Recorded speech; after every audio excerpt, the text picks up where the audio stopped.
हमको मारो, हमको जिंदा मत छोड़ो सालो। हम कोई मंदिर का घंटा है कि कोई भी आके बजा जाता है। अस्सलाम वालेकुम सब दोस्तन के, सब भाईरन के। मां या तव्हांजो प्यारो प्यारो भाउ सदाम हुसैन। जी त असांजो यूट्यूब चैनल ॾिसो था, हलचल 786। अॼु वरी हिकु ॿीहर असां वीडियो में आया आहियूं, वरी ॿियो सॉन्ग जे लाइ, ॿियो कंपनीअ में जंहिंमें मुमताज़ मौलाई जो न्यू एल्बम ईंदो।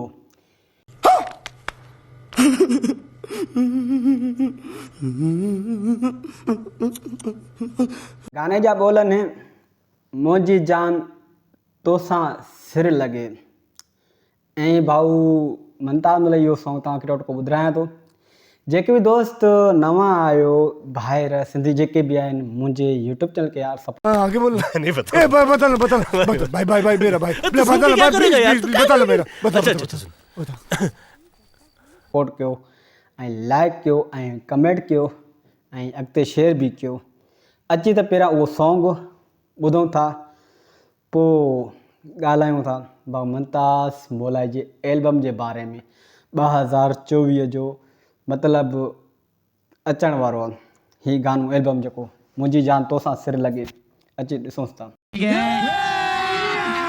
अभी मजा आएगा ना भिड़ो। मुझी जान तो सांसर लगे, मुझी आन तो सांसर लगे, मुझी जान तो सांसर लगे, मुझी आन तो सांसर लगे है, मुझी आन तो सांसर लगे। नाज़रीन तव्हां ॾिठो आहे वीडियो, ज़बरदस्त वेरी नाइस वीडियो हुयो, मूंखे पसंदि आयो ऐं तव्हांखे बि शायदि पसंदि आयो हूंदो। जेकी परस्तार आहियो भाऊ मुमताज़ मौलाई जा ऐं चाहण वारा आहियो, तव्हांखे ज़रूरु पसंदि आयो हूंदो। ऐं भाऊ मुमताज़ मौलाई जो जेको बि एल्बम अचे थो, SR प्रोडक्शन में बि आयो आहे, हींअर गज़ल में बि आयो आहे, कुझु यूट्यूब चैनल ॿियनि में बि आया आहिनि। ऐं हीअ जेको कंपनी आहे इन में पहिरियों दफ़ो हीउ एल्बम आयो अथसि, मुंहिंजी जान तोसां सिर लॻे। ऐं भाऊ मुमताज़ मौलाई जेको बि एल्बम कढे थो, जेको बि कढे थो, मतिलबु हाणे जेके हींअर जेको एल्बम अचनि था न भाऊ मुमताज़ मौलाई जा, हींअर एल्बम जा नाला ये फंस गया सीएम, इसे पार्टी की मीटिंग समझ के फंस गया। नथो ॿुधाए कहिड़ो एल्बम अचे थो कहिड़ो नथो अचे। हाणे ॾिसो न तव्हां, पहिरियां हुयो 85 एल्बम, 85 त रिकॉर्डिंग थी वियो आहे, त हींअर जेको हले थो 85, 95 उहो एल्बम मतिलबु ॿुधाए नथो कहिड़ो एल्बम आहे कहिड़ो न। माण्हुनि खे कीअं ख़बर पए हे कहिड़ो एल्बम आहे। ऐं जेके बि भराइण वञे थो, शायदि भाऊ मुमताज़ मौलाई सॉन्ग कंप्यूटर वारनि ॾे वेंदा हूंदा न भाऊ।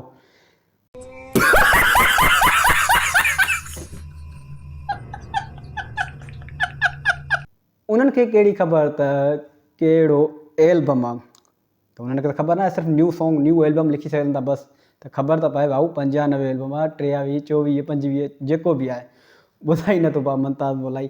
त भाऊ महिरबानी करे एल्बम जा नाला ॿुधायो, हीउ एल्बम हिन कंपनी में ईंदो त माण्हुनि खे कहिड़ी ख़बर। हाणे ॾिसो SR प्रोडक्शन में आयो अथसि उहो एल्बम न्यू, उन में ख़बर न आहे कहिड़ो एल्बम आहे, सिर्फ़ु गाना न्यू वीडियो।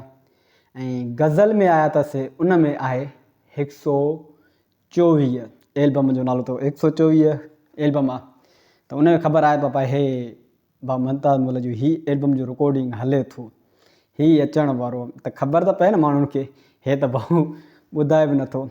चलो हींअर तव्हांखे मुंहिंजो इंशाअल्लाह ताला, मुंहिंजे ख़्याल में तव्हांखे वीडियो सुठो लॻो हूंदो यार। मुंहिंजे वीडियो अॻिते शेयर कयो ऐं अॻिते सपोर्ट बि कयो मुंहिंजे भाउ, पंहिंजे भाउ खे सदाम हुसैन खे, जीअं त मां न्यू वीडियो बि तव्हांजे लाइ ॿीहर खणी अचां भाउ मुमताज़ मौलाई जा। मूंखे ॾियो इजाज़त, ओके, अल्लाह हाफ़िज़, अल्लाह निगहबान।